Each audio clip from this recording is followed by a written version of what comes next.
All right, the red light is on. It's Thursday afternoon on the East Coast. I'm Dave Van Auken. To my left, one of the most talented fighters alive, one of the best looking, and definitely one of the funniest. Drinking a Coca-Cola. That means he's not fighting Justin Gaethje on short notice. Grant Dawson, what's up, brother? How are you? I'm good, man. I'm good. Life. We were just talking off air. Life is amazing. That is. My first question before we start ripping, and that's what we're here for. We're gonna rip some fun UFC cards. We'll skip the females, of course, but your males, you're probably like a 96%. So you're very high level guesses by you. My one question, off air kind of, or on air question, but I thought it would be so funny. So when Dan Hooker got hurt 18 or 26 hours ago, whenever that was, and, across MMA media and outlets and then fighters itself, literally half of the American top team lightweights tweeted out, do you guys talk? Like, do you guys interact with each other? Do you go to the water cooler? Is it you and Moicano and Gamrot? Are you guys like, dude, do you want to fight? Well, what do you think is about? Like, do you guys have that, or you guys talk to each other at all? Is it all managements? What is that kind of behind the scenes? No, yeah, we talk to each other all the time. The first thing that happened when I walked into the gym was Gamrot came up to me and was like, "Did you hear what's going on?" I was like, "Yeah, I heard, and I heard you're going for it, and I heard Moicano's going for it, and I'm happy for you guys, you know." And he was like, "Are you gonna try it?" And I was like, "Bro, I'm so heavy right now. Like, I'm fat. I'm drinking Coke. You know, if I could make the weight, if they had said like 160 was a possibility, I would have said 100%. But Okay, but I guess but they Gaethje side said no to that. yeah, so it sounded like I don't know how much I should say here. It sounded like names were given and pushed, and Gaethje didn't want to fight that name. So Sure. uh, Sure. so he got Fiziev. I think the biggest thing. Are you still doing your betting show? Are you still doing the betting portion of your show? You guys aren't doing that anymore. And we're not doing that, but it's funny you mentioned that because this morning, live on YouTube, I just kind of talked about, it was last night, Dana White went live, that matchup, Chito Vera versus Batista, Hill and Roundtree, and of course the other one was Gene Silva versus Bryce Mitchell. And I talked about where I think you're going to go with it. Grant, I don't get shocked often, especially with betting odds. Justin Gaethje's the betting underdog. Is that where you're going with? That is 100% where I was going. Brother, they fought 18 months ago. Gaethje beat him. Gaethje won again after that fight, knocked out Dustin Poirier. Fiziev lost to Gamrot in an injury, came back, and he's the favorite? How? Yeah, 18-month layoff, and he's coming back as the favorite off of a knee surgery. This wasn't he was sitting at home getting better. It wasn't like he's like, guys, I need some time off. I want to work on my wrestling. It was, guys, I can't get off the couch. My knee is hurting, you know? Yeah. So it's actually insane to me. No camp. Gaethje already beat him with a camp. With a camp? Brother, I already went to my Hard Rock Bet app in Florida and already bet on Justin Gaethje. It's so funny that we're on the same wavelength. I was shocked. I don't get shocked often about the betting odds. Yeah. I was really shocked. I'm like, how is Gaethje not the favorite? Like, I understand if you want to make it close or whatever, but Gaethje already beat the man. Yeah, I am not a betting guy. I'm not somebody, you know, what do they say about bet? It's the tax for the stupid. I've never heard that line. You've never heard that before? That was my dad's like favorite thing. Betting is tax. What is an extra tax for the stupid or something like that? I don't bet on, especially fights, because anything can happen in a fight. Of course. And it legitimately, I'm not lying here. I'm not going to bet. But if I was allowed to bet, I'd be driving to the closest casino I could find, and I'd be putting probably 10 to 20 grand on this, because that is insane. That is absolutely insane. So there you go. All right. So we know we can Fight Bananas can make a graphic saying that Grant Dawson is predicting Justin Gaethje to win. We got that out of the way. So. I'm not even saying he's going to win. I'm saying that it's insane that he's the underdog. Am I wrong on that? Like, no, you're not. Anything can happen. The same thing. I always look. Sometimes I guess in my mind where I think, because we love doing it. I mean, dude, when it was L, and it was so funny. I actually had a really good conversation with Rafael Esparza, the guy who used to do it with L and I a lot on the pay-per-views. We had a good talk yesterday about something else with betting. And it's wild. And I don't get shocked often. And I'm usually pretty damn close. I looked at him like, wait. Am I reading this post wrong? So then I went to another one and I saw it again. Yeah. Like, Dustin Gaethje, betting favorite. Yeah, I saw the post and I was like, this has to be like they took the old graphic and just Yeah, threw it yeah, up yeah, because yeah, it's yeah, such short notice. These can't be the odds. And then yeah. I looked up the actual odds. I asked ChatGPT what the odds were, and even ChatGPT was like, "This is ridiculous. Like these are the odds, but that's ridiculous." ChatGPT said that, not me. Hey, it must be true then. And Guys, we're 9 days away. UFC 313. That night, we will be giving away a 1-of-1 signed Grant Dawson card. So there you go. Just watch us live, and we'll give that away. That was a 1-of-1 Grant by you. So cool. heck yeah. All right, let's start ripping, or we'll talk Gaethje Fiziev all day long.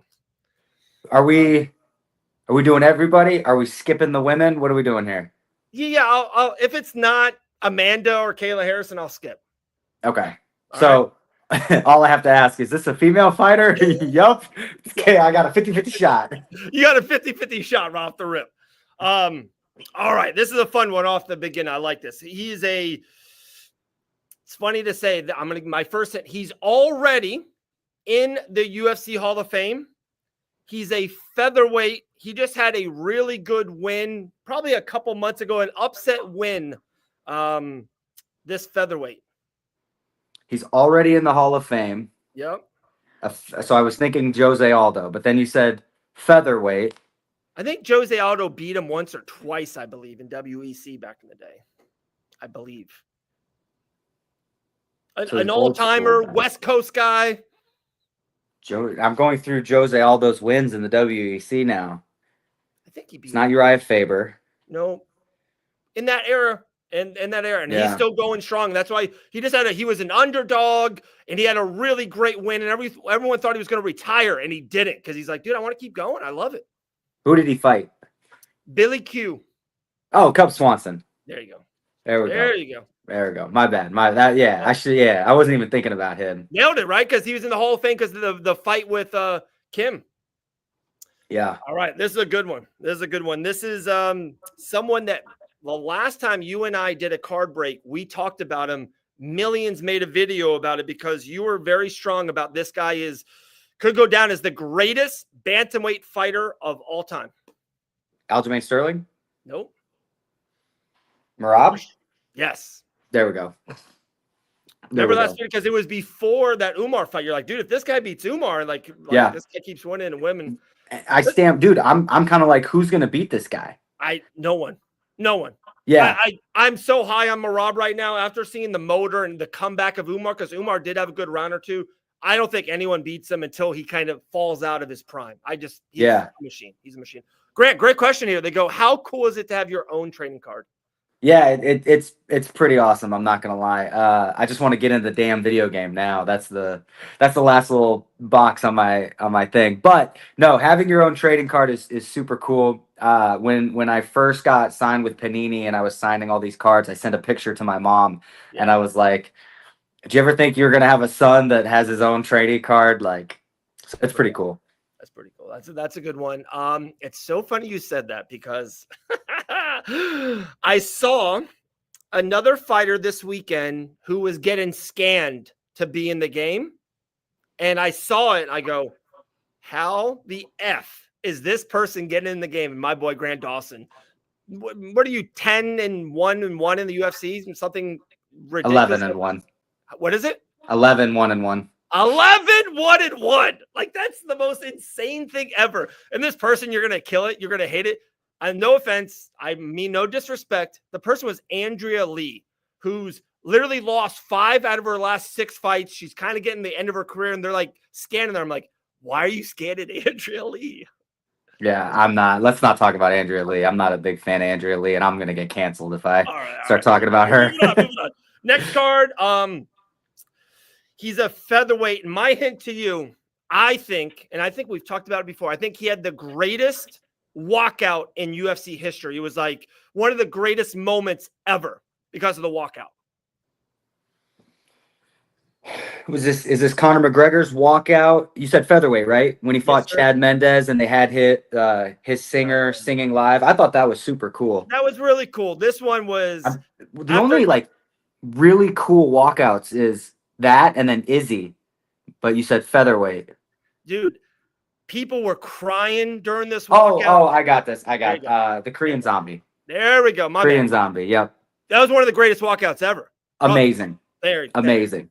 It was. I thought you meant like cool as in like this has never been done before. Yeah. You know.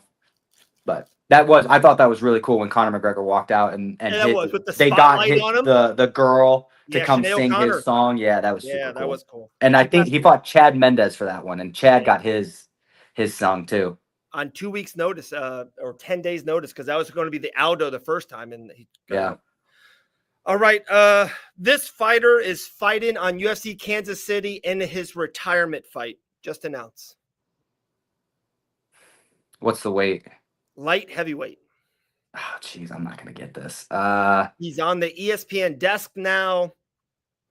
Anthony Smith? Yeah. Okay. There we go. Dude, the cards are sick. They're very good looking. Yeah, cards. cool cards. This guy is being rumored to fight your teammate, Alejandra Pantoja, sometime during the summer. Kai Car France? Boom. Not much of a rumor now, is it? I know. It's yeah. All right, I'm gonna do it. It is a female. It's not one of the two we said. She's an all-timer. Her fight just got announced recently, maybe a week ago. She's defending her championship at UFC 315.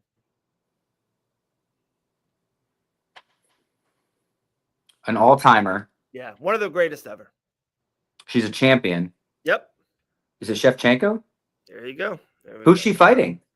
Oh, Hero? the French chick. The French chick. Yeah. There we go. I'm gonna be honest, man. I think that French chick is gonna get it done. I don't disagree with that. I don't disagree with that. Especially, I think Valentina needed to get that win versus Grasso, and I think she put everything everything into kind of win that series, if you want to say. And yeah, I can see a letdown too. Yeah, you know what's funny? We went through this with Israel Adesanya, and a lot of people not actually think this, but the joke is that Izzy sold his soul and to be able to beat Alex Pereira, and then he hasn't won a fight since because that was the deal he made with the devil was let me beat Alex and everybody else can beat me after. That makes a lot of sense. It's so funny you said that's like a big storyline right now in professional wrestling. The Rock came back, went to the champion talking about I want your soul. So it's a big thing in wrestling. So I think it's funny you said that. This man is a light heavyweight. He is fighting on UFC London against a rising prospect. He lost to Alex Pereira in a split decision. To Alex Pereira? Yeah. Good, really good fighter. This man defeated Israel Adesanya. In a split decision? Yeah. Alex's first fight is light heavyweight. Jan Blachowicz? Boom. There we go. There we go. This man, you told me off air or on air, you told me it was like one of those moments for you when you talked to him after the fight, when he interviewed you after the fight. It's like, hey, this is cool. One of your all-time favorites. Joe Rogan? Nope. He interviewed me. Joe Rogan's one of your favorites?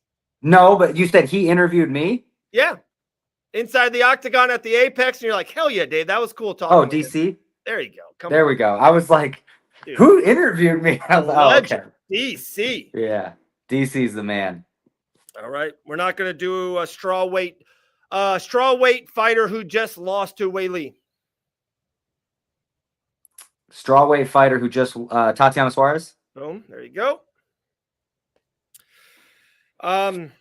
Maybe it's a little debatable, but inside the octagon, the greatest fighter to ever live. John Jones. There you go. Boom. Look at that shiny card. Yeah. Insane. Look at that. Oh. Yeah, we got Jan. I missed these comments. I'm sorry. Yeah, people were on the Jan. I like it. There you go. Couple packs left. Is Jan Alex's only decision?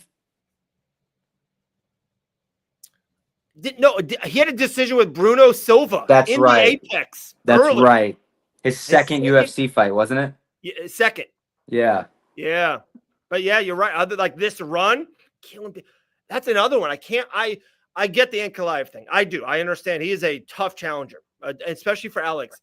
But to me, the champion run he's on, he should have more respect as more of a bet in favor. Like it's really close. That's like a -110, 115 each. I just think Alex kind of deserves. I don't know. It's weird to say it, but technically Alex is the favorite, isn't he?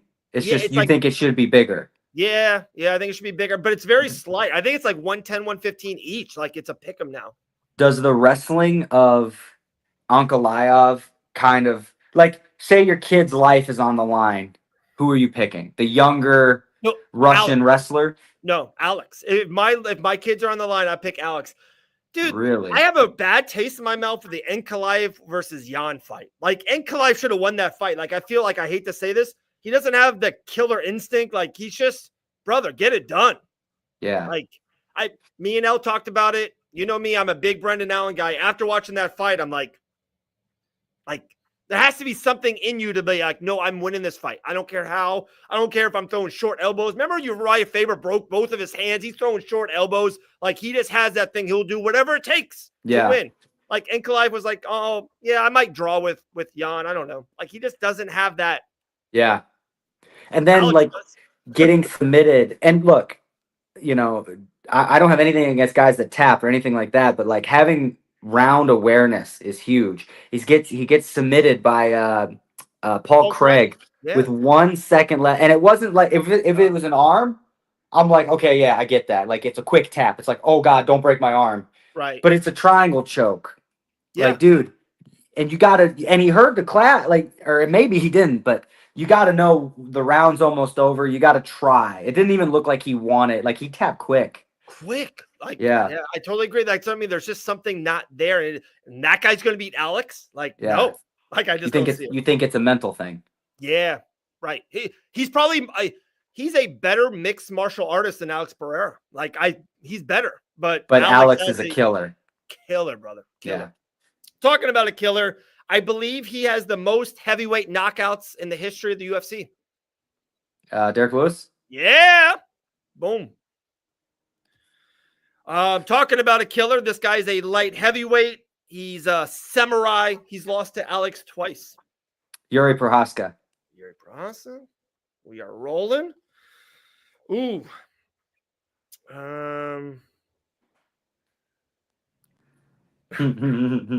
Is it a woman? I don't know. Yeah, I'm going to say this. I think you'll be more than fine about this. This hit, you said his name to me yesterday off the phone that you might fight him in the near future, and you're looking at his tape. Oh, Zaim? Yeah. Yeah. Let's go. Let's get it done, Zaim. I'm in. You said you wanted one guy in the top 15, and it was my name. I'm in, brother. Let's go. Let's get this signed, baby. All right. We're clipping that and putting that out very soon. There we go. A heavyweight will go into the Hall of Fame when it's his time. Just lost for the championship. He wasn't the champion at the time. He just lost a title fight. I'm sorry. Can you say that again? A UFC heavyweight, an all-timer, will go in the Hall of Fame. Just lost a heavyweight championship fight. Heavyweight. Stipe. Yeah. Yep. I think Grant would love to see Stipe versus Kane, both in their prime. In their prime? Yeah. Kane killed him. Oh, come on. Nobody beats prime Kane. No injuries. Junior Dos Santos did it. Junior's a stud, man. He is a stud, but he did it in his prime.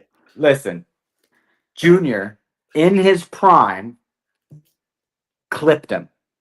Bobby Green clipped me. Yep.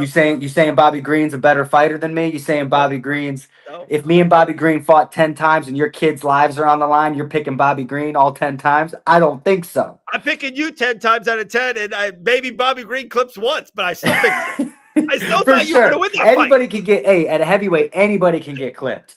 What happened those two fights after? And I love Junior. Junior is a close friend of mine. Love the guy. He's still got it. But I'm telling you that prime Cain Velasquez beats John Jones, beats Ngannou, you name it, he wins. Do you and I think this is a super stupid question and a funny question. If they get you, in 30 seconds, you're up. The whole Bobby Green thing. They're like, okay, guys, we're gonna restart this fight. That was a weird clip. We're gonna go right now. Do you beat Bobby Green that night? Yeah, I think so. Yeah. Yeah, I Greg, think were so. you okay after that? Like 30 seconds a minute? Were you okay, or Yeah. were you still foggy? No, it was weird. It was like a flash. So it's so weird. I remember exactly what I was thinking right before he clipped me. Yeah. And then, so I tell the story. I threw an overhand on him and he like leaned back and I hit his chest and I was like, okay. And he's coming in hard and I'm like, I'm gonna throw a one and I'm gonna really loop this overhand. So when he leans back, I'm gonna catch him right on the end of his chin. And then I like didn't realize it was like, okay, here we go. And then I'm like looking at the mat and I'm like, why am I looking at the mat? This doesn't. And then I just hear a thong thong, and I was like, oh, we're still like, and I couldn't move, and I was like, yo, ref, help! I can't move. What are you doing, dog? But as soon as he stopped hitting me, I was like, damn, man, like, Wow. hey, that's part of the game. I Yeah. love So it. that doesn't hurt. It doesn't hurt. No, I mean, my nose hurt. My nose definitely hurt. Dude, Dave, I'm telling you, I jumped. Like, I was like, I Yeah. really thought he was going to lean back. This is why I say that he didn't get lucky. I made a read and he made a better read. Sure. I really thought he was going to lean back again like he had done before. So I like tried to cover as much distance as possible to really wing this overhand. He just slipped his head and touched me. Yeah. It was beautiful. The only thing that like really pisses me off about that fight is everybody says that I got knocked out by a jab. I didn't. He was southpaw, which means that it's a cross, and he's normally a southpaw. So yeah, like it's like saying Conor McGregor has knocked everybody out with a jab. Nate Diaz to Leon Edwards. Yeah, remember, like in the 5th round, it was that. Yeah, yeah. This fighter's, I think, I know this is bold by me. I apologize. Might be the most overrated heavyweight fighter on the UFC roster. Oh, I don't think I've heard this before. Have we talked about this? No. The most overrated heavyweight fighter on the roster. Give me a style. A bit like a kickboxing style. He is a striker. Oh, gone. Yes, my man. I think we have talked about that. No, I agree, 100%. Oh, dude, thank you. Like, here's the issue. I was having a conversation with Steve Mako, and we were talking about grappling at heavyweight, and I was saying I don't understand why heavyweights have such a hard time getting up, because the danger when you're getting up is somebody gets your backs, throws the hooks in, body triangle, now you're stuck or choked for the rest of the round. Make sense? Totally get that. Yeah. But at heavyweight, nobody does that because they're so wide, and why don't they just give up their backs and work up? And Steve Mako goes, do you know what they call a heavyweight that can get up? And I was like, what? He goes, top 10 in the world. And I was like, to be fair, he's right. I don't think Gon is that great, but for a heavyweight, it makes sense why he's, considered that way. That's so funny. This fighter is a welterweight. He won the Ultimate Fighter. He's on the ESPN desk sometimes. Yes, sir. Yeah. I hear he's a good guy. Everyone likes him off. I've had nothing but, handful of experiences, but they've all been real nice. Yeah, that's what I hear. I hear he's a really good dude. All right, last pack. We ran through these. Not like I think we're 5 for 5. And the last one we'll do our fun game. Got it. 10, okay. So 20? 20. I get 20. All right, we'll give you 20. 15. We'll meet halfway. All right. Well, we're gonna skip Lauren Murphy. We're skipping her. Yeah, I would not have gotten her. Man, there's one tough one for sure. There's a great one, and then there's middleweight division, likes to drink wine. Middleweight division. Paulo Costa. There you go. Dude, I don't know if you follow his Twitter or Facebook lately. His thing that he does, I think it's the funniest thing ever. Like, he'll be like, oh, breaking news. Chael Sonnen versus Anderson Silva. UFC 183 is booked. It's like the funniest thing ever. I don't know why I think it's so funny. It's like he'll just post random matchups. Yeah, like matchups that happened in the past. Like it'd be like, John Jones versus Dominic Reyes. Gonna be a good matchup. It's like it's so funny. That's funny. This is gonna be tough. I think we should skip it, but we'll try because I'm not. Is it a girl? No, it's a boy. He's a flyweight. I believe he's Brazilian. I think he might be top 15. I'm not sure, man. Well, he's flyweight, so yeah, he'd have to be top 15. Very true. He has a split decision victory over Manel Cap. Yeah, that's what they say on the back of his card. I think he's like 8 or 10 in the world. I got nothing. Yeah, I'm gonna have to tap out on this one. We should have skipped it. Mateus Nicolau. He fought Tim Elliott, right? I believe so. Yeah. Tim Elliott one. All right, this one's the last one. It's actually a refractor. It's probably the absolute best card that we got, and my one little hint to you, he's very good. Very good. This is a good one. So you got 15 guesses. All right. 15 questions. Let's welterweight or lower. Yes. Welterweight. No. Lightweight. No.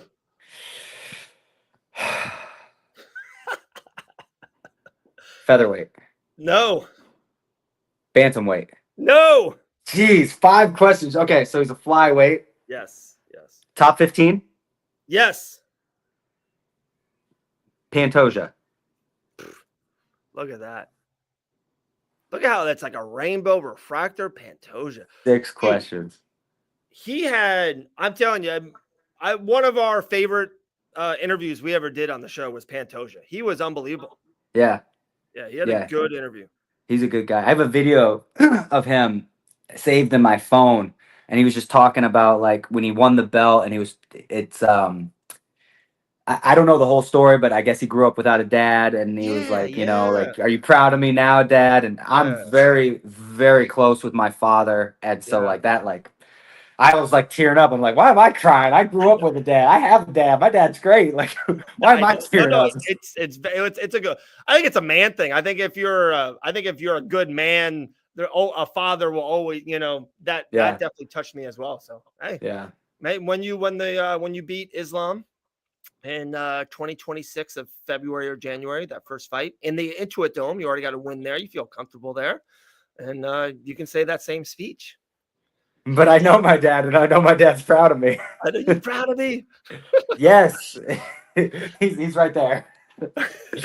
my 7th grade my history teacher. You proud of me? Right? Yeah. Have you heard this? Have you heard the Steve Harvey talking about his teacher? No. It wasn't show and tell. It was career day or what you wanted to be when you grew up day. Have you heard this story? No. I'll keep it super short. There's a longer version, but I'll keep it super short. Basically, everybody in the class had to write down what they wanted to be when they grew up. And all he wrote was, I want to be on television. And the teacher brought him to the front of the class and basically humiliated him because she was like, nobody in this town has been on TV. Like, your parents, why would you write this? Like, and Steve Harvey had a real big stuttering problem when he was a kid. And so he's like, you can't even speak straight. Like, how are you going to be on TV? That's absolutely ridiculous. And Steve Harvey says, I send her the biggest TV I can every single Christmas because I don't want her to miss me on TV. Oh my goodness. Yeah. That's awesome. Crazy good story. I'm a big Steve Harvey fan. Yeah, no, that's good. That's a good story. Even what I'm doing, brother.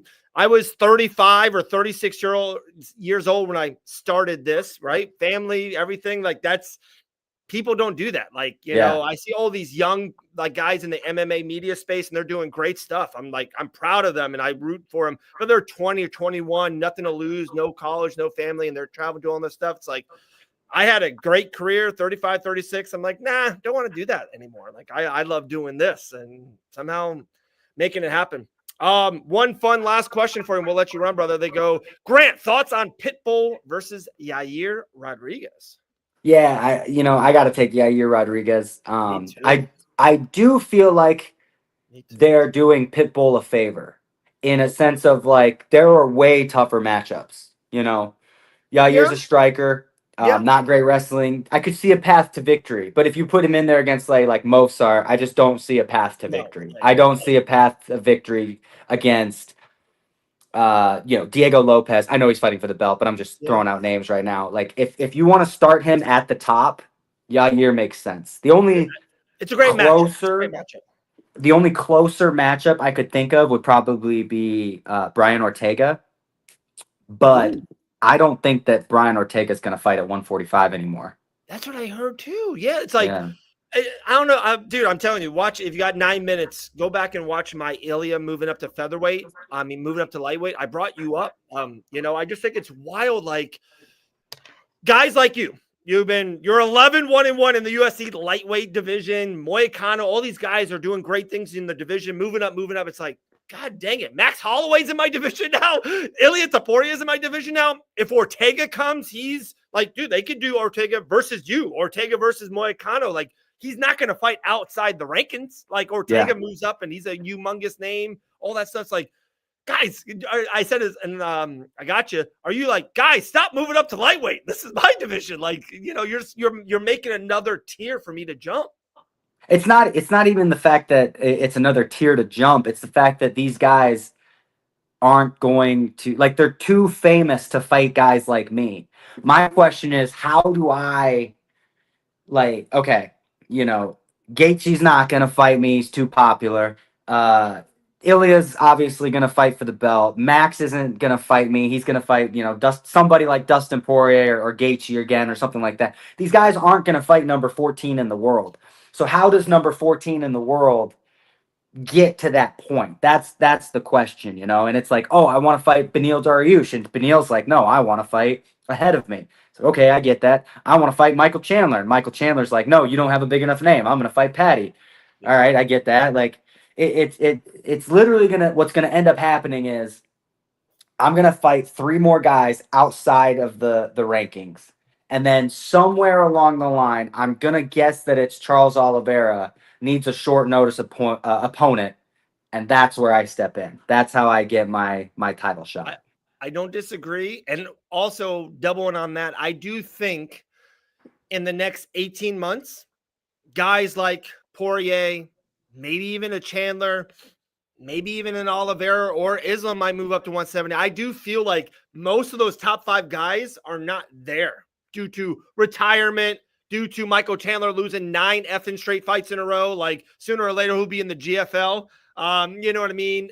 Like, I just do feel like even Max, I know he's got a lot left, but if he comes up and loses to Gaethje or Dustin, and then loses to Oliveira, it's like they might be like, hey, brother, like maybe 145, one last mini run in 145. Like, we don't want you up here losing 4 in a row as a lightweight. Doesn't make sense, Yeah. It's one of those weird things where Max would probably do well against your BSDs and your, who's the guy, Patty Pimblett, those guys. Yeah. I could see Chandler, I could see that fight happening. But so maybe Patty beats Chandler.